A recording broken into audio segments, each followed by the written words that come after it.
Dhe lajmi I fundit, 5 ngritje, Enkileda Carja shkëlqen dhe dhuron Shqipërisë 3 medalje të arta evropiane. Një ditë historike për sportin shqiptar, shtangisja e talentuar Enkileda Carja, e cila ka shkëlqyer në pedanën e Durrësit duke u shpallur kampione e Evropës në peshën 63 kg në kategorinë junior.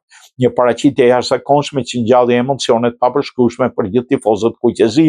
Carja, e cila tregoi superioritet të plot duke realizuar me sukses të 6 provat e saj dhe duke dominuar si në stilin në shkëputjes ashtu dhe në shtytje.